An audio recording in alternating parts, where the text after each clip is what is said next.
You're listening to the Local Earshot Podcast with your host, Johnathan Grissom. Let's talk about music.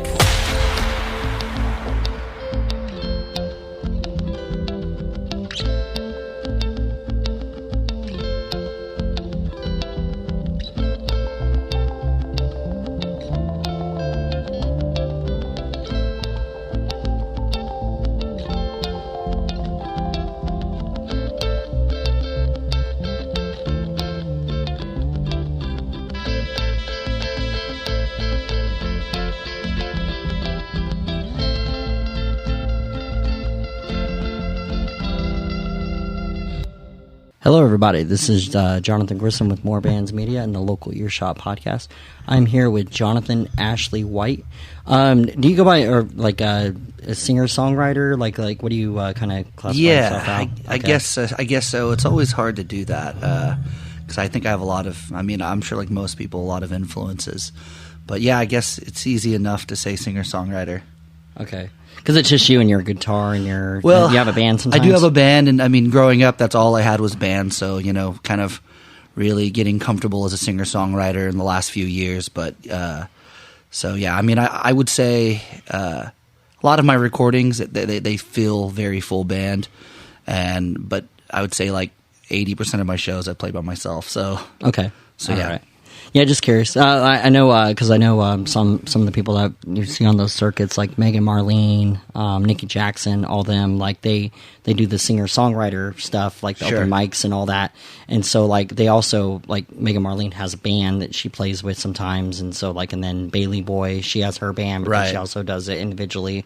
So like I know that happens quite often in Oklahoma. For a lot of different artists. I prefer to do the full band. It's just most of my guys that play with me, they're all my best friends, and they all have a bunch of kids and stuff. So, when we can play full band, when it makes sense, we do it that way. But for me, I'd say 80-85% of the time, it's just me out there grinding. So okay, all right, So, kind of tell me a little bit about like where you're from and who you are, and like a little bit about how you got into music and all that. Yeah. So I'm from Ardmore, Oklahoma. I really started playing music probably around 2000, 2001.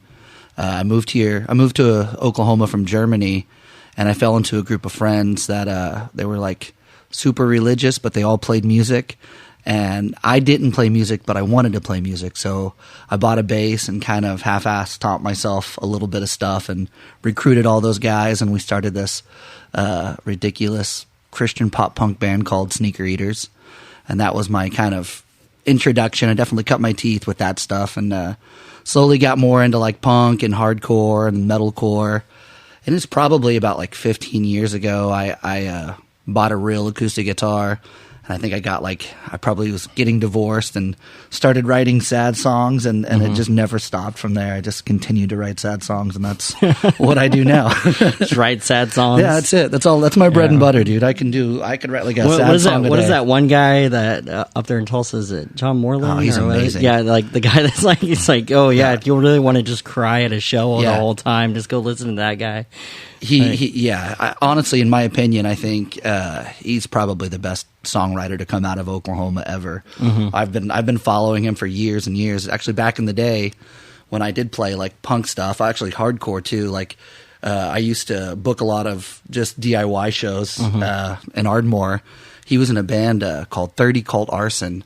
And I brought them in, and it was just like this kind of noisecore band, just big breakdowns and noisy stuff, and that was my introduction to him. And then later, I booked a punk band called Over Stars and Gutters. I think they were from Norman originally, and he was playing guitar with him. I don't know if he was actually in the band or just what, but I've been kind of following this guy forever, and it's really cool to see him really get the recognition he deserves because he's incredible. Yeah. Yeah, because I think was it Tower? I think it's Tower. He's supposed to be coming here. Playing Tower pretty soon. My buddy Justin Bloss is opening for him. Yeah, okay, nice. Yeah, it's going to be cool. Yeah, I'm hoping to go to that. Yeah, because I sometimes get free. I don't know if they've done it for that one yet. I don't know because he does have a crowd. For sure. Yeah, but I'll get tickets from them all the time because the one of the teachers I had last semester, he's Chad Whitehead that runs Tower. Oh, okay. And then he also does booking over at like helps them do booking. I think he's slowly moving away from being fully in control, but like he helps them do the booking of Criterion, and then he does the transfers over from Criterion over to Paycom whenever shows are too big. Oh shit, cool. Yeah, so like he's pretty pretty active in the scene, I guess, in the bigger levels here. But his marketing advisor, like I got on her radar because of him, and then she just started sending me like these emails that say, "Oh yeah, we have open seats and stuff. Do you want a ticket?" And it's like I just go to shows now. Nice. There whenever they offer me tickets. That's a good situation there. Yeah. Hey, forward me those emails. Think about it. Well, actually, that's what they tell me I can do. I can actually send them to people. Like that's why I tell my friends, I'm like, oh, if there's a show that you want to go to at Tower or whatever, just like message me and see if they actually sent me some email, because there was like all it is a code, and they said I can give it to out. So it's like because they just want people to show up. Sure. Sometimes the reason why they do it though is because like there's not many people showing up to a show, so they just kind of they're trying to like fill some seats, yeah. and then just kind of have some people there to have some drinks. Exactly. That's what I was going to say. I mean, at the very least, I'd say at least 3/4 of those people are going to buy a few drinks anyway. So yeah, and that's what the empty seats. Yeah, and that's what the venue kind of makes money off of is the booze. They don't really make money off the show. No, I learned that whenever I worked at Live Nation, that the Fillmore Auditorium in Denver does not make money like on that level. It's more of a loss on them. Sure, but the actual operation stays open just because of the alcohol sales and stuff like that at the venue. The alcohol sales and the 10% of merch sales are taken from the bands. Hey. Right, yeah. 50-50 deals and everything. Yeah. Everything gets taken from bands, like everything. Everything. Like, I never understood the concept behind that I brought up in the music business school, and they didn't, like, our teacher didn't really like my thought process, but he said, you're definitely a manager. Because he's like, you can be an artist manager if you can think a certain way. And it's like, he's like, you're definitely that. Because the moment that they said that 50-50 deal and stuff, I said, wait, so they get a cut of merch? And they're like, yeah. I was like, who called the company to do the merch? And he's like, what? And I go, did the record company do the merch? Like, did they go and make all the connections to the people that make the merch? Did they do all the paperwork? Did they actually do all that? Because if they did, cool, go ahead, take your percent. Yeah. But if a band I'm working with, if they're doing the work or I'm doing the work, who says that you're going to come in and take our money? Yeah, no doubt. That ain't going to happen. Like if the deal is like you guys are running that for us, cool. But if you're not doing the work. Yeah, no doubt. It is one thing when you go to these venues and you can tell that the venue supplied the people to actually sell the merch for them. So I totally understand that. But then it's like you'll see bands running merch and they're still having to pay a cut, and that's a little weird to me. It's like it would make more sense if the band is also getting a percentage of the bar, Mm-hmm. But yeah, it's kind of a weird thing. It's been it seems like it's been a hot topic here lately, and I'm all for it. Because it's already hard enough, man. Bands aren't making money off Spotify. The only way they're making money is by playing shows and being on the road and selling merch. And it's already hard enough, and then you want to kind of cripple them and take a little more. So. Yeah, well, and that's the thing too. It's like that's another subject that I bring up a lot nowadays. Is that back in the day, it was like records, and it was always based on like sales, and like and album sales and stuff like that. But nowadays, it's percentages of a penny off of Spotify, and that's the main platform. And most end users use it because it's convenient. Sure. And it's an easy platform. It's easy to use. But my problem with it is that it doesn't pay out artists, and that like in the way that they should be paid out. And so like I guess Tidal pays the best, but nobody hardly ever uses it.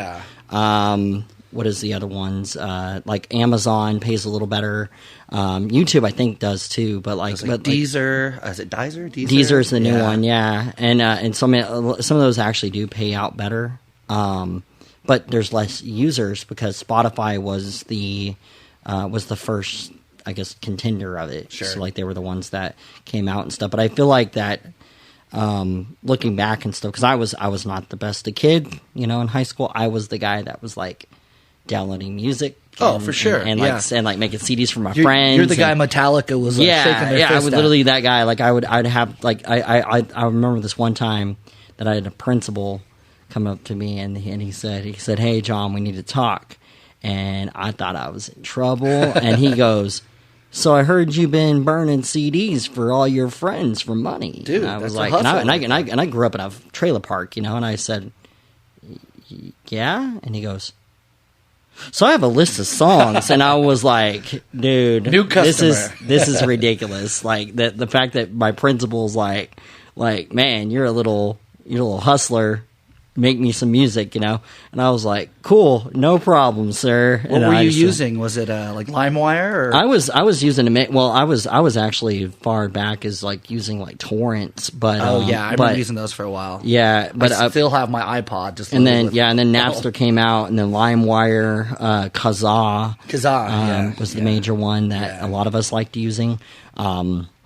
I mean, every once in a while you get those like loud screaming noises in the songs, or the songs would not be the actual song that you were trying to write. Oh, there's a lot of that. Like, get that. And then a lot of times there'd be viruses and stuff. So that was something that I took the risk on, because I knew how to deal with viruses and stuff. So I mostly downloaded it at school, so I wouldn't have to use my own computer, I wasn't too worried about the high school's viruses. Well, I didn't have much money myself, but my brother kind of is the one that got me into doing it, because what he did was that he had like 500 plus CDs, and like he worked at Target, and so like every week he would like when we were teenagers, like he would just like buy a CD, and he'd bring them home, and then like then when he went in the Navy, he like got his first computer and all this stuff, his laptop and everything, and he had a little burner, and so he started burning copies of all of his music so he wouldn't lose it, and so he started backing them up to hard drives.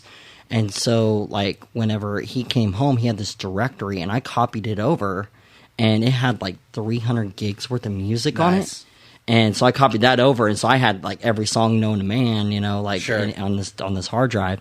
And so then whenever people ask me, "Oh, can I get this rare song?" I'm like, "Oh, yeah, no problem. Got you," And so I would just record for him. But then it was, like, it was crazy because, over the years and everything, when I look back on it, I'm like, man...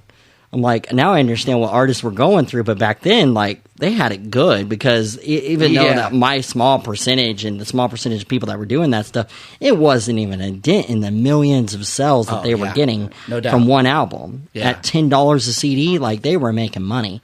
Whereas nowadays, it's like,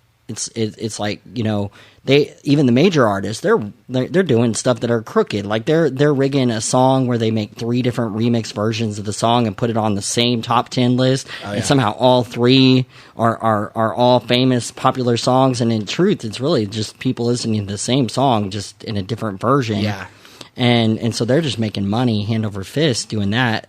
And then I guess with local artists, if you don't have your publishing right or any of that kind of stuff, like, over time, the money gets moved, and then it gets taken away from you if you don't claim it. So then it automatically goes to these big labels and all these big things. So they've figured out ways to take money from local artists. And it seems like more and more over the years, it's just what it's becoming, it seems like. Like, it feels like the 90s, early 2000s were, like, the last time, like, it was good for an actual band, Like, after that, like, the early 2000s, labels weren't throwing money at bands anymore. Now they're trying to sign them to, like, a 4-album deal where they don't even make money until the 4th album, It's just so why so many bands, underground bands, broke up before anything happened, because they couldn't survive. And then they'd also have control of their merch sales, so they'd literally have nothing to show for it other than the fact that they're on this label. It's pretty wild.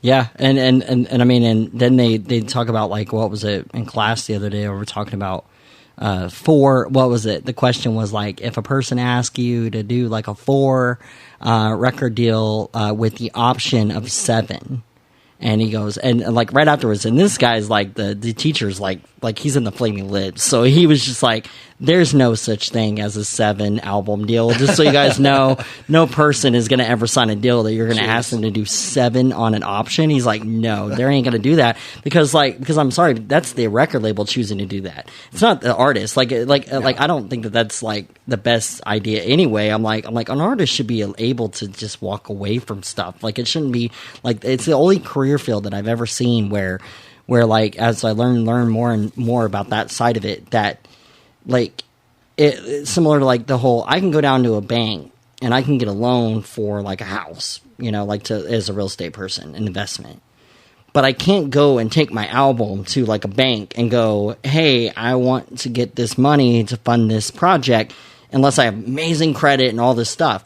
And even then, that's a backing that they ain't willing to take. For sure. But then a record label will go, "Yeah, we'll take that bet," even though that they didn't even record it. And then they'll be like, "Yeah, we'll exploit your album and stuff." And sometimes that's a good thing, and sometimes it's not good because they know that they can take advantage of you. But then they're like, "Oh, we'll front you some money," but then they'll recoup it all, and then you'll be broke. And then so there's all these famous artists that are just broke, and people are like, "I don't understand why they're broke." And it's like, well, because the record labels all ripped them off. Like that's why they're broke. And they still have 2 more albums. Yeah, and they still got to. And then, well, that's the thing though. And then it becomes the carrot where they're like, oh, you want to keep on working with us? All right. Well, what we need you to do is we need you to make 2 more albums for us, and then we're going to keep on paying you money. Yeah. And then those 2 albums, and then they just keep on cranking it. Yeah. And then by the time you look back on it, you're 25 years in, and you're going, "Damn, I still owe money to this record label. Like I'm in debt to the mob." Like that's what it feels like, for sure. And so like there's a lot of that, but like I think a lot of artists are wising up to that idea and just kind of saying like, I would rather be broke than work with them in that way. I'd rather be Spotify broke, right? Yeah, right. So it's the double-edged sword because before Spotify and Apple Music, like the idea of having your song anywhere other than maybe on YouTube and having that kind of what's the word I'm looking for? That platform is unheard of. So now it's like you can release your music and everyone can hear it in the world, but you're probably not going to make any money. It's unrealistic. The people that make money off those platforms are like the Taylor Swifts in the world, and like Spotify's giving all their money to Joe Rogan, which I have no issues with Joe Rogan. I just want some of that money. Right. That's the honest thing. Like I think that there should be 2, and this is just something that and that's fine because I'm kind of on the other side of the coin where I'm playing the ball. But I feel like that there should be a platform for local artists alone, and then there should be a platform like for major artists, sure. And so like Spotify has become a platform for major artists, but until you become a major artist, then you're kind of in that promotional role where you're trying to like get your plays and all that kind of stuff. But like what I'm trying to build with my website is that it's based on just local. I'm not trying to keep artists forever and trying to. I mean, if they want to stay on the platform, that's up to them. But like honestly, like I don't want it to turn into something where it's just big artists are on there. I want it to be focused on just new music constantly. Cool. And so that idea that like that when you take a big pot of money like that and they say that it's based on plays and stuff, then as long as these artists have all the plays, they're going to take the majority of the money from the platform. And so the local artists, if you only have some people will say that it was more fair with the whole 1,000 play thing that Spotify that just did. Changed? Yeah. Some people say that that's fair. That it shows that if an artist isn't serious, then why are the rest of the artists giving some of their money to them? And so it leaves more money to those artists that actually are turning 1,000 listens or whatever. But I'm at the same time, I'm like, but you're just giving them free content, like at that moment. That's what I feel like you're doing, Well, then you start getting a lot of people that are buying into these like playlist pushes where it's like, now it's like bots. And I know that like a lot of people are getting taken off their sites, and I've always looked at that like, man, that there's no integrity in that. But at the same time, and I have no desire to do it, But I start seeing these people doing it, and they're making a little bit of money. It's like, well, good on you, because Spotify has been ripping people off from the jump. So I guess if you can find a way to rig the game and get a little something in return, I don't see the downside in it. I just feel like it's really questionable. Like with my integrity, it's like I want to hope that every view or every stream is real. I know it's not always the case, but it's just the smoking mirrors that goes along with it. I know there's a lot of like in my area, there's a lot of like local rappers that I will see them post something and they're like, man, we have 10, 20,000, views or this, and it's just like, but not a single comment. Yeah, it's a little itchy. suspect. Like, yeah, well, I mean, there's a channel on YouTube that they that I follow. That it says labels not apply is what it's called. It's these two rapper guys that were in the industry, and they were major in the industry, and then they got out, and then they just kind of did their own thing, and they kind of talk deep about that. Like they had a guy on that like literally he almost went to jail for that. Shit. Because he was on Spotify and he figured out a way to rig their algorithm where he was getting like 10, 20,000 listens a week or something like that, like ridiculous amount. And it was because of how he did it. Yeah. And it's like, and he did something that he was like doing that. And then you hear about phone farms where people have like 100 phones hooked up in a room and they're just all like playing the same music, but they're all on different networks and stuff. Jeez. People do stuff like this, and it's people like charge Bitcoin mining almost. Yeah, and people do it. Like people charge people to do that. Like they'll have virtual phones and stuff on computers. Yeah. Big labels do it, and that's the part that gets me. It's like they have the money to do it, and so like they'll rig the system on the plays, and it's like, well, if everybody's rigging the system, then I don't blame Spotify for fighting back. On the same time, it's like, well, I mean, Spotify's kind of going around screwing everybody anyway. Yeah, so, exactly. It's just everyone trying to screw everybody over. I was really getting into Bandcamp for a while. I felt like, when you're talking about like a platform for kind of the underdogs, it seems like it was really turning into that. You can sell your merch on there, and the fees were next to nothing.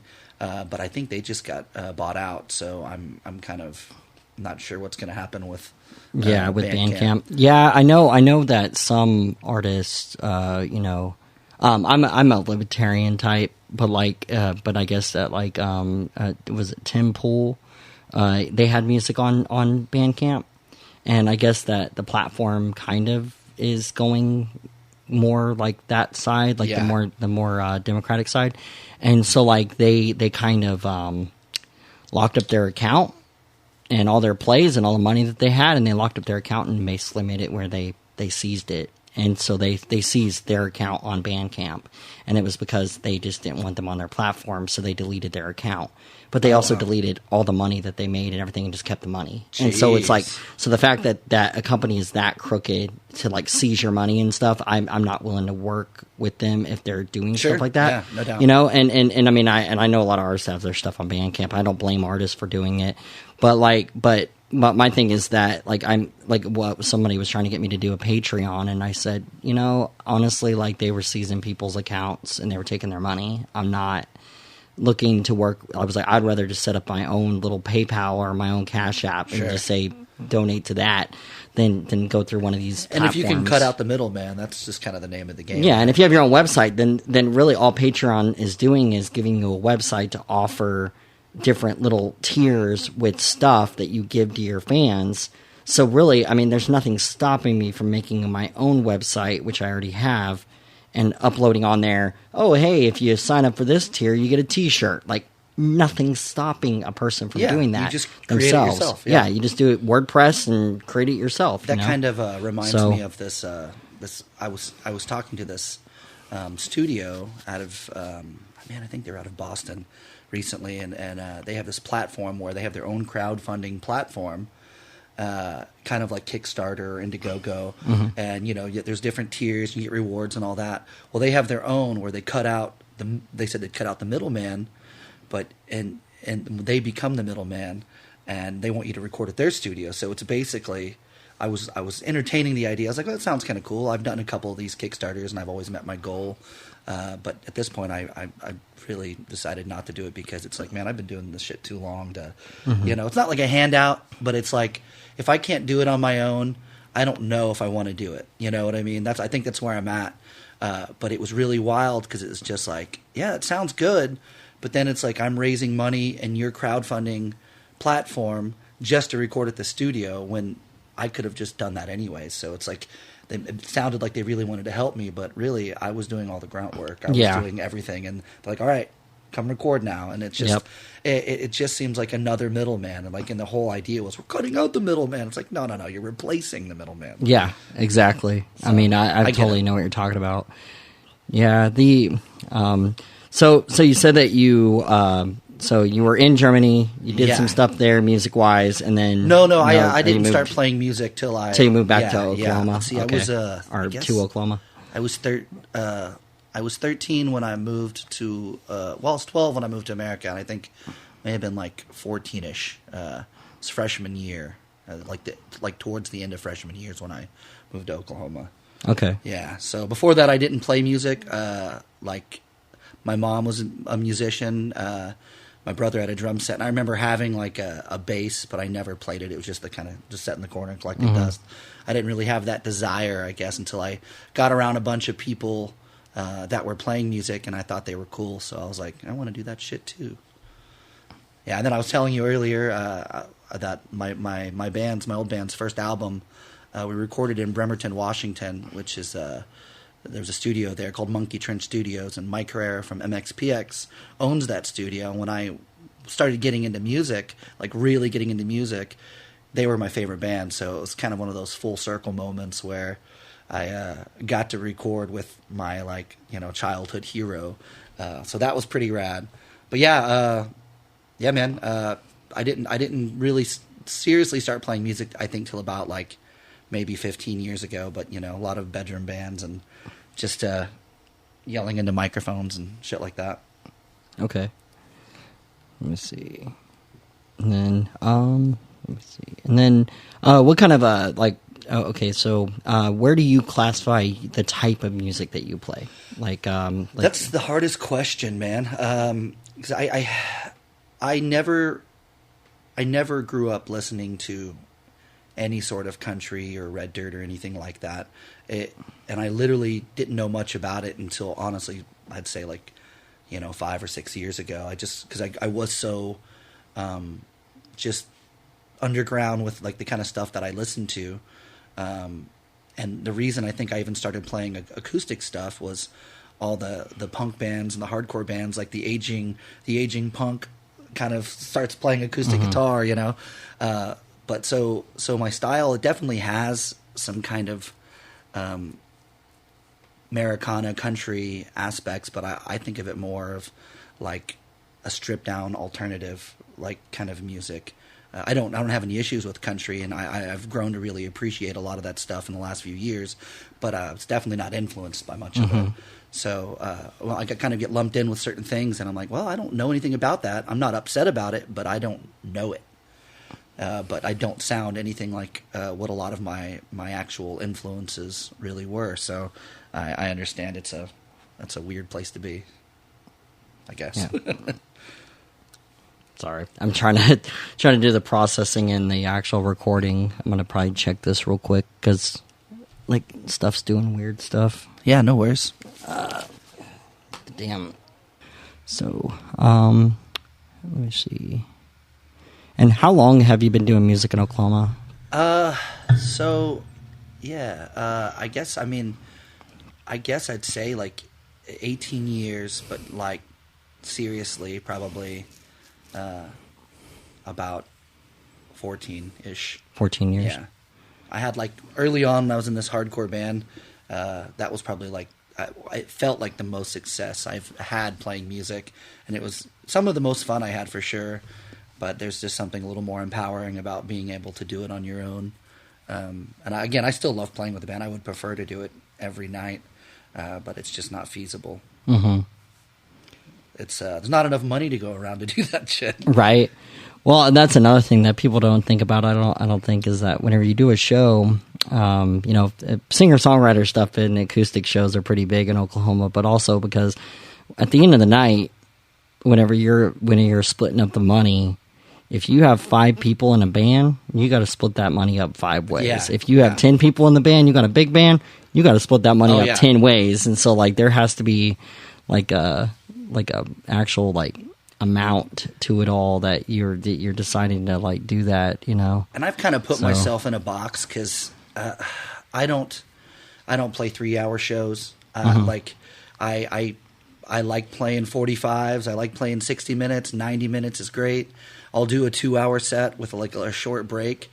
And I get I will do some of the 3-hour gigs if it's like a song swap or something, but it's miserable. Like not doing the song swap, but a 3-hour gig by itself, it's a chore. And not only that, I mean, I look at my favorite artists, my favorite bands. I don't want to fucking watch them for 3 hours.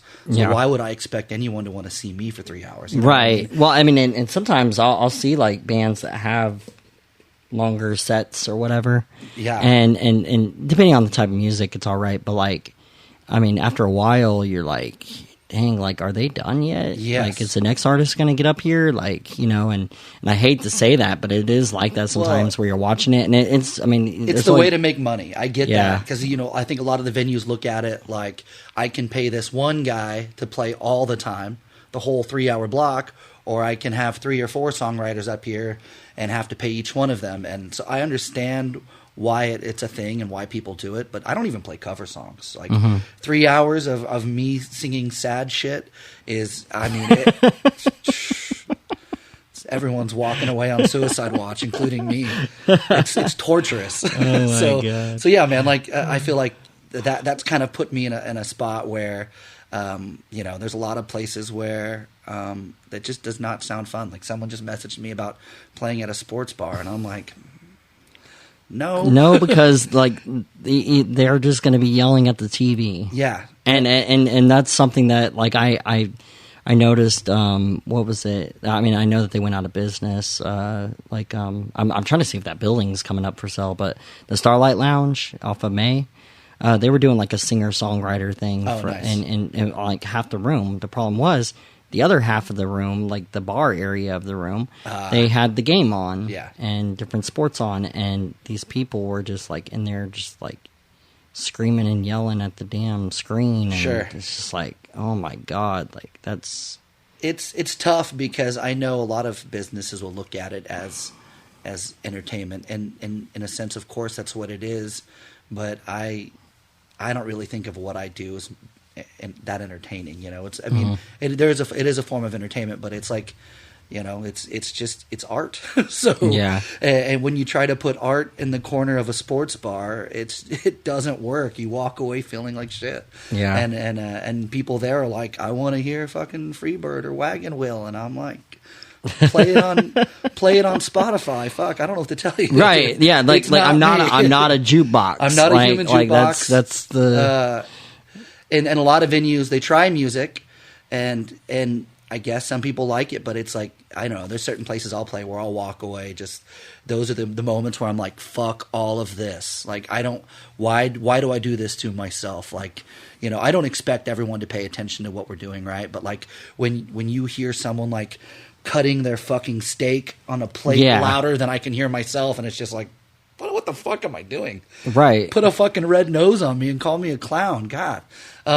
So yeah, I kind of put myself in a spot where I'll try and play just about anywhere once, but if it sucks, I'm not going to do it again because it's just mentally not good for me. It's draining.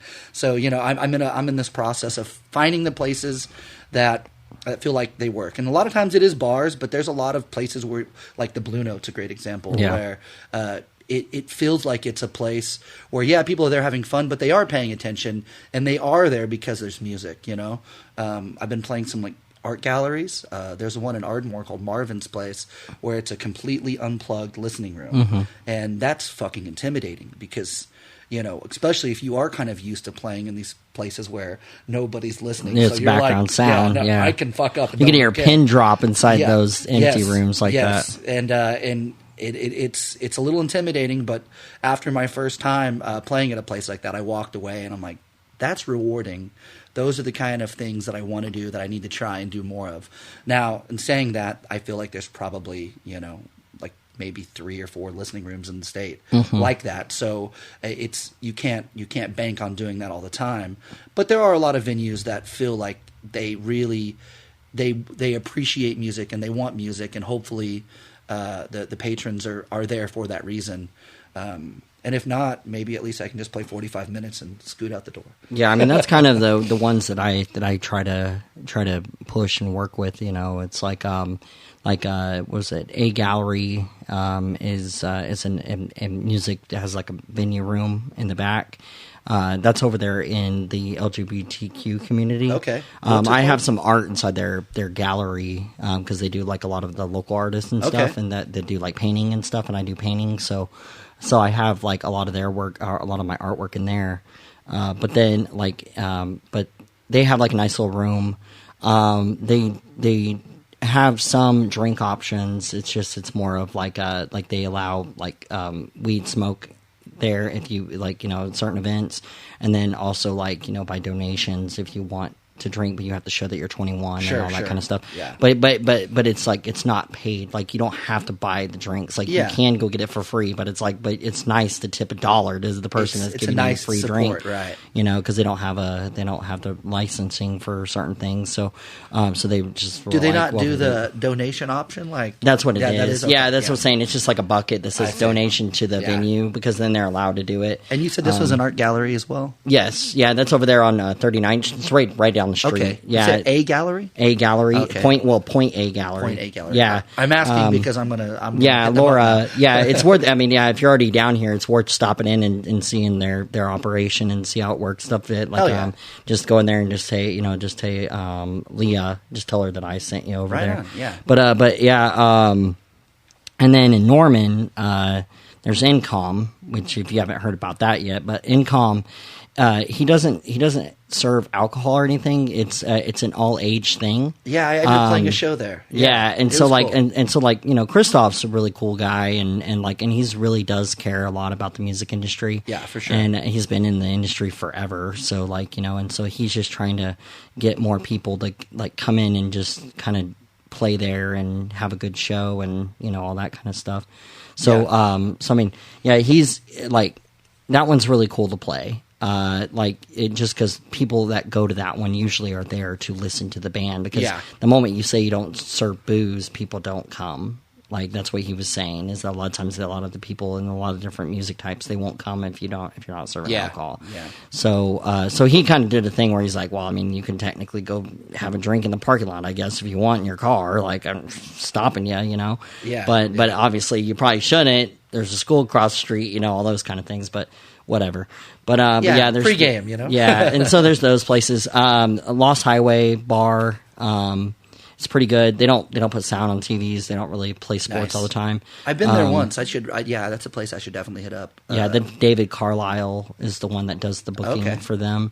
And he does actually the more calmer, the more what was it? It was told to me because I was trying to book a metal band there one time. Just to do a quick show or whatever, because they wanted to play there.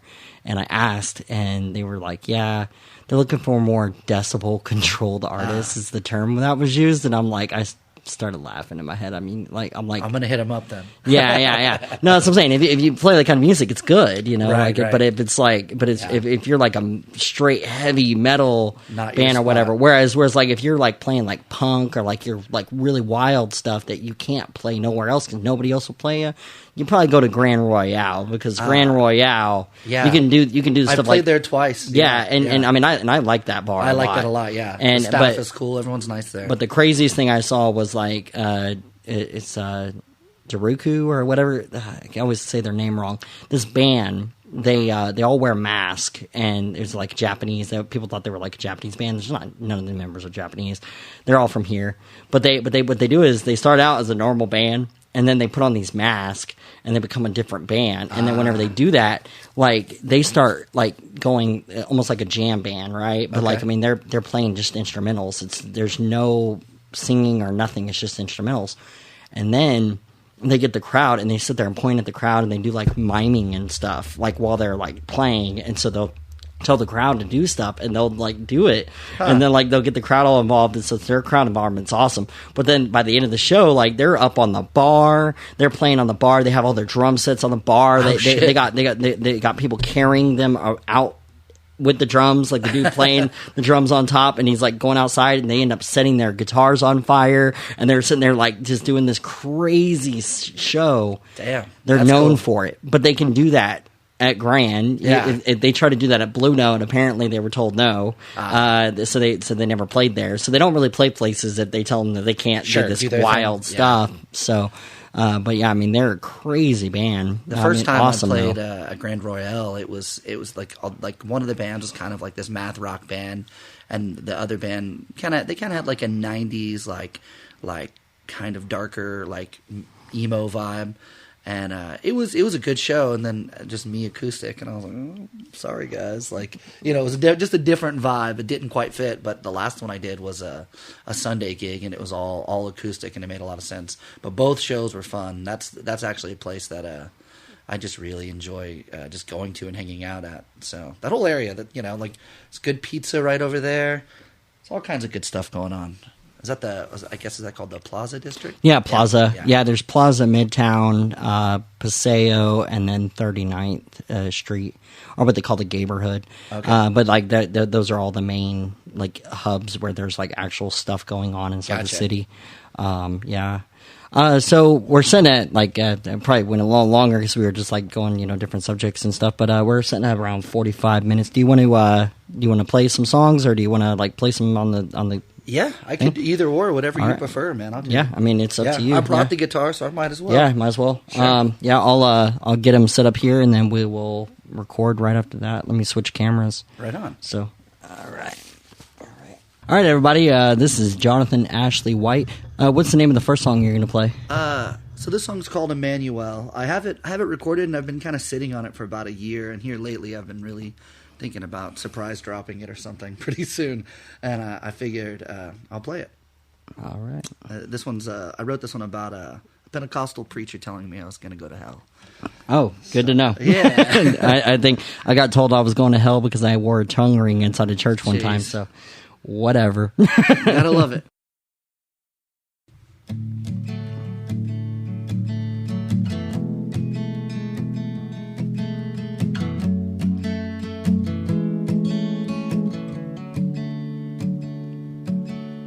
Manuel, I wish I knew you well, so we could both go to church together on Sundays. Emmanuel, do you tell tall tales like your father does, screaming from the pulpit? The door is open, will you come on in? Will you consider me your friend? I'm not thoughtless, just godless, they say. I'm not godless, just hopeless these days. Emmanuel, do you kiss and tell? Or do you whisper back and forth in the front pew? Emmanuel, you think I'll go to hell like your father said I would over Easter? The door is open, will you come on in? Will you consider me your friend? I'm not thoughtless, just godless, they say. I'm not godless, just hopeless these days.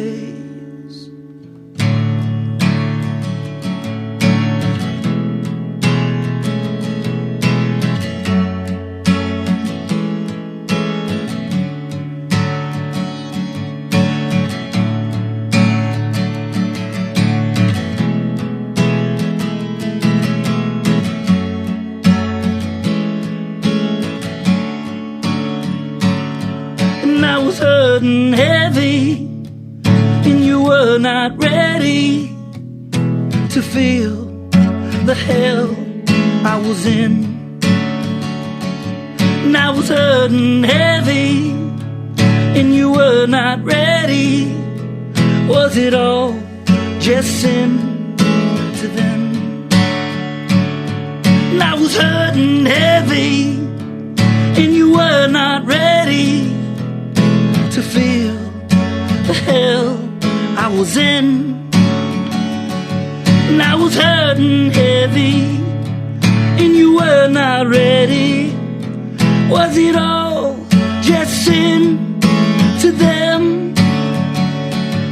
Was it all just sin to them?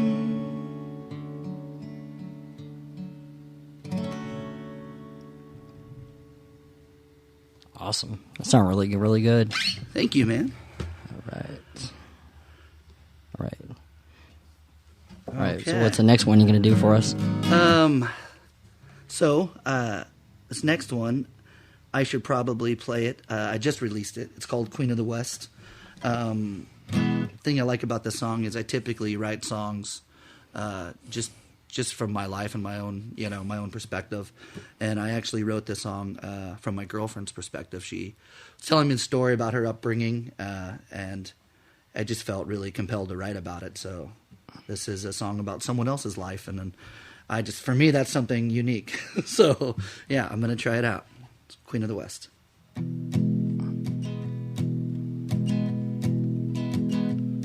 I went down to the river to wash my whole self clean. I've been drugged through the dirt like every day it seems. That's why I left that small city. Well, it was more like a town to me. For a chance to chase greatness, a chance to finally breathe, finally breathe.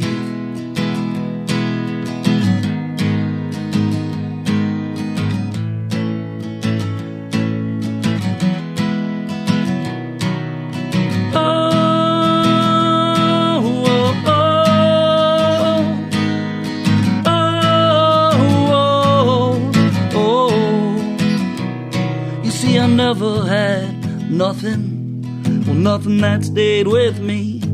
I've been scared of 38 since the day I turned 14. And I showed you all the landmarks, the places that I grieve. Where Mom and Dad were buried, those were the hardest things to leave, at least for me.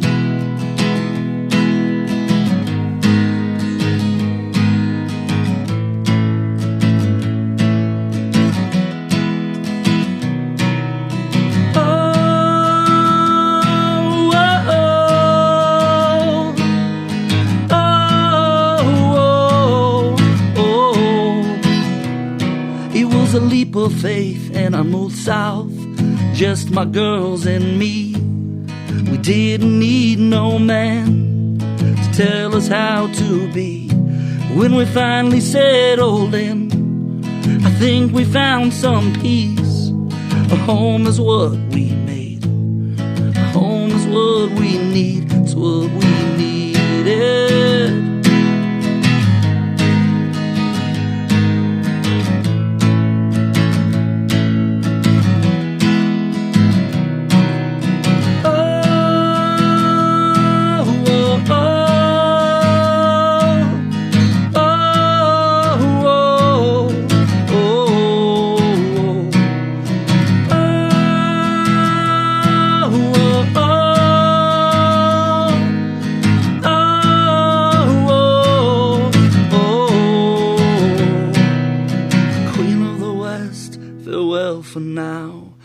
For the birds anyhow.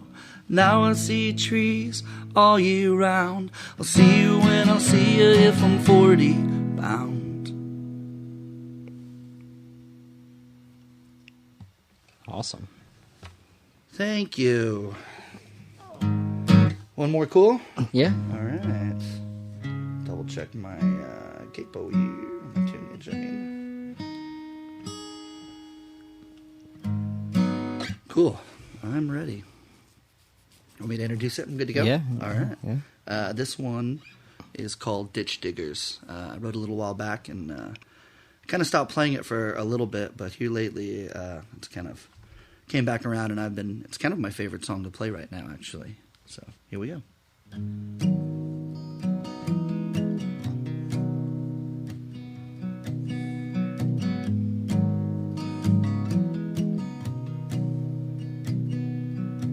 Another breakdown, can you help me to survive?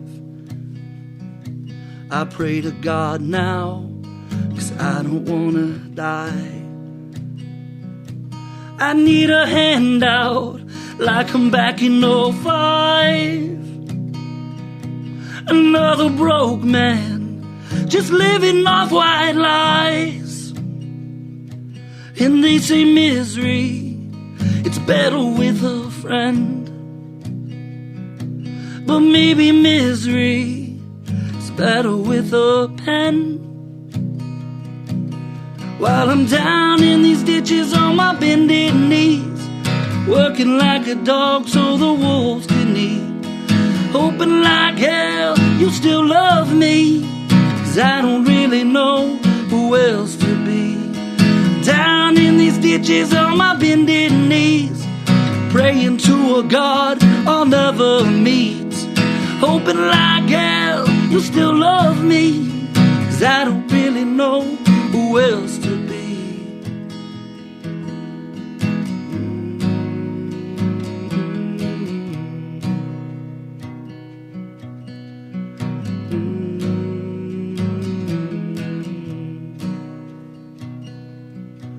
Well, hold me close, I've been walking on a wire. One more wrong step, you'll treat me like I'm fire. And they say love, it's all worth it in the end. But in the end, dear, we're all alone again. You wanna know what gets me through the night? The thought of you sleeping by my side. While I'm down in these ditches on my bended knees, working like a dog so the wolves can eat.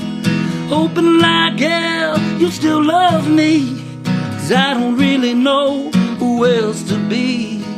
Down in these ditches on my bended knees, working like a dog so the wolves can eat. Hoping like hell you still love me, 'cause I don't really know who else to be.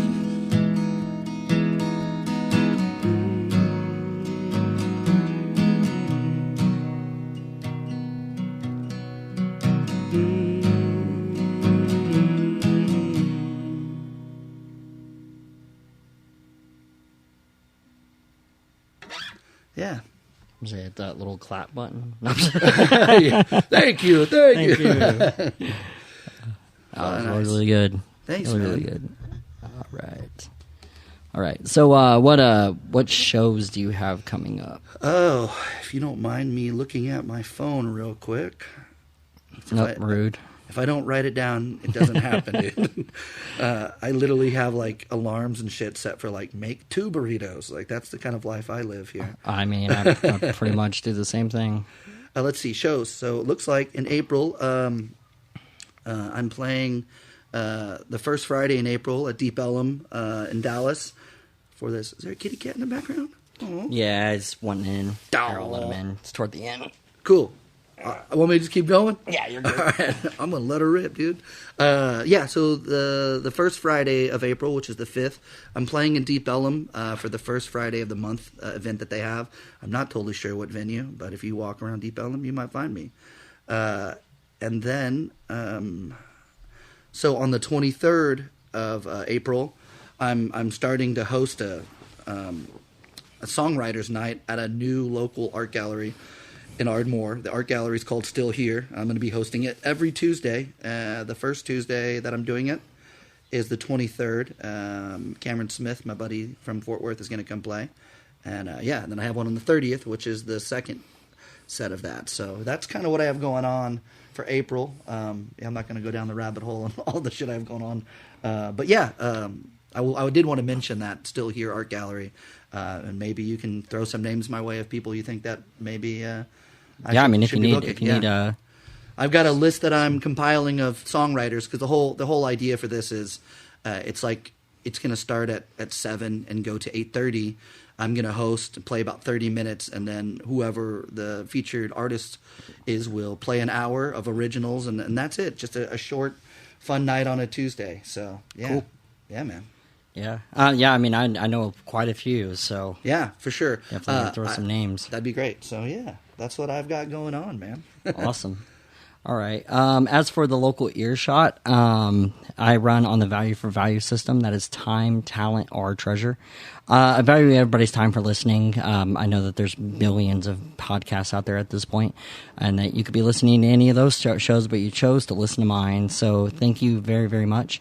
The second T is talent. If you want to be on the show, then you can reach out to me at john@thelocalearshot.com or on social medias, Instagram, Facebook, all those little things. And as for the third T is treasure. If you want to donate to the show, you can go over to thelocalearshot.com. There's a tab that says donate. When you click on there, I take Cash App, Venmo, all things that turn into money. I even take crypto. So, thank you for listening. And, is there any socials or anything that you want people to know about? Man, yeah, I have Instagram and I have a Facebook, and just my full name, Johnathan Ashley White.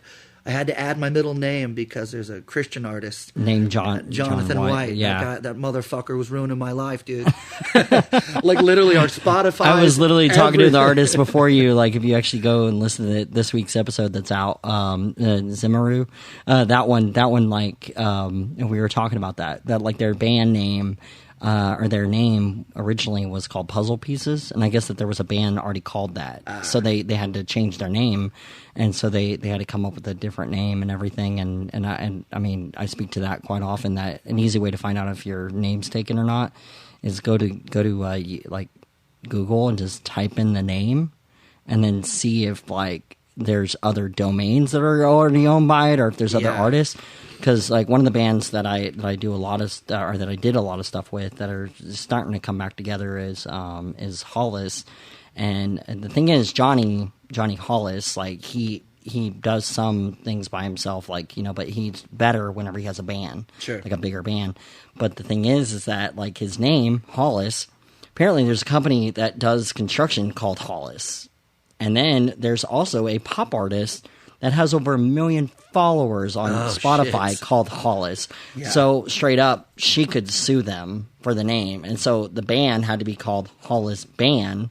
Yeah, yeah. Because there was no way that he could do it, like, you know. And so I told him, like, honestly, that he probably should just go by like Johnny Hollis and then whatever. Because I mean, like, you have artists like Johnny Manchild, like, doing the Poor Bastards. Yeah. Like, you know, you gotta kind of work with it that your band might be separate from your private work, and so you might have to just add and band or something to it just to keep it from getting hit. I had to add the middle name, which I didn't want to do because, I don't know, it almost sounds, no disrespect to people that typically go by their full name like that, but it felt a little pompous, like, I'm Johnathan Ashley White. But it's what I had to do, man. I had to, like, rebrand, and literally my Spotify and Johnathan White, the gospel singer, our shit is intertwined.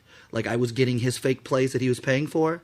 Like, they were telling me, like, you have 100 followers, 1,000 followers. I'm like, come on, dude. That's not very Christ-like. Jeez. So, yeah, dude. Not taking any digs at the guy or nothing. Yeah, not at all. Not at all. Not at all. I'm sure he's a great human. Oh, yeah. Oh, yeah. He probably is. He probably is. He probably takes a lot of money from people in the form of donations. Yeah. Like me, so you should donate to the show, you know. Well, what I'm saying is you need to get an offering plate, sir. Yeah. Yeah, you give me a little offering plate. No, but thank you everybody for listening, and we'll see you all on the next episode. All right, thank you. Right on, thanks.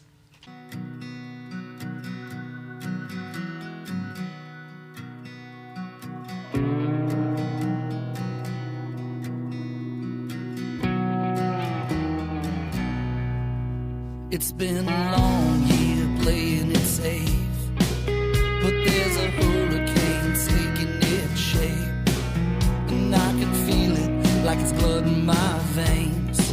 It's in my chest, I'm starting to shake. Tell me what you think I should do, like it's all just owed to you. Tell me what you think I should do, like it's all just owed to you.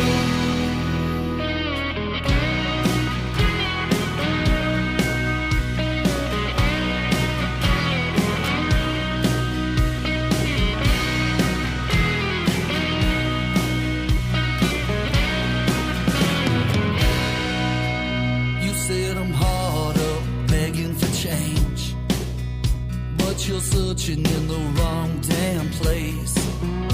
There's a sickness creeping into your brain. It's like a bad song that won't go away. Tell me what you think I should do, like it's all just owed to you. Tell me what you think I should do, like it's all just owed to you.